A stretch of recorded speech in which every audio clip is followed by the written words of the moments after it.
Hey everyone, अगर आप HTET 2023 के एस्पिरेंट्स हैं तो ये वीडियो काफ़ी ज़्यादा इम्पोर्टेंट है, क्योंकि बुद्धि के जो सिद्धांत हैं उनके नाम बहुत ज़्यादा कंफ्यूजिंग है। जिन्होंने थ्योरी दी है और जो जौन सी थ्योरी दी है उसमें बहुत ज़्यादा कंफ्यूजन हो जाती है, क्योंकि सेम सेम से नाम है। और जो बुद्धि का जो चैप्टर है वो सिलेबस में इस बार अच्छे से मेंशन है, तो यहाँ से क्वेश्चन 100% मतलब 110% ही बनेगा। ठीक है। और बहुत ज़्यादा कंफ्यूजिंग वर्ड होते हैं, मुझे खुद कंफ्यूजन रहती थी पहले। तो अब इनके नाम हम देखने वाले हैं। फर्स्ट है यूनिफैक्टर थ्योरी। इस वीडियो में जो है वो नाम नाम ही देखेंगे। अगर आपको डिटेल्स चाहिए तो डिटेल्स में जो मैंने 2-3 दिन पहले वीडियो डाली थी सारी थ्योरी की, उसमें डिटेल से बुद्धि का चैप्टर कराया हुआ है, सारे इंपॉर्टेंट पॉइंट्स। ठीक है। तो फर्स्ट है यूनिफैक्टर थ्योरी, एक कारक सिद्धांत। देखो नाम पे ध्यान रखना, यूनिफैक्टर, एक कारक, एक तत्व और निरंकुशवादी सिद्धांत, ये दिया था एल्फर्ड बिने ने। उसके बाद दो खंड द्विकारक द्वितत्व जो सिद्धांत है वो दिया था स्पीयरमैन ने।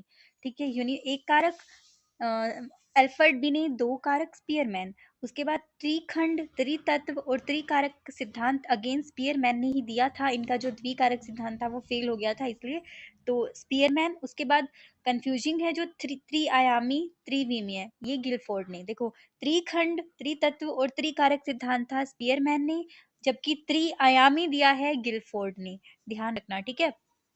उसके बाद जो कंफ्यूजन होती है वो होती है बहुकारक सिद्धांत, परमाणुवादी सिद्धांत, आणविक सिद्धांत और बालुका सिद्धांत। ये दिया है थॉर्नडाइक ने। मल्टी फैक्टर थ्योरी इसको कहते हैं, जबकि मल्टी डायमेंशनल थ्योरी है वो दी है हार्वर्ड गार्डनर ने। देखो एक ही वर्ड का डिफरेंस है तो क्वेश्चन गलत होने के चांसेस रहते हैं, क्योंकि ऑप्शंस में आपको ये सारे ही नाम मिलेंगे। देखो बहुकारक दिया है थॉर्नडाइक ने, जबकि बहुबुद्धि सिद्धांत दिया है हार्वर्ड गार्डनर ने। देखो इससे याद रख सकते हो कि जो बुद्धि होती है वो पार्क में जाके, गार्डन में जाके अच्छी हो जाती है, तो हार्वर्ड गार्डनर बहुबुद्धि और बहुकारक थॉर्नडाइक। उसके बाद समूह कारक, ये तीनों में ही कंफ्यूजन रहती है। समूह कारक दिया है थर्स्टन ने, समूह थर्स्टन ने। ठीक है। और जो बालू का सिद्धांत है वो बहुकारक को कहते हैं, याद रखना, क्योंकि इसमें जो थॉर्नडाइक थे उन्होंने एक बच्चे की तुलना बालू के ढेर से की है। तो बहुकारक, परमाणुवादी, आणविक और बालू का सिद्धांत थॉर्नडाइक, जबकि बहुबुद्धि सिद्धांत मल्टी डायमेंशनल हार्वर्ड गार्डनर।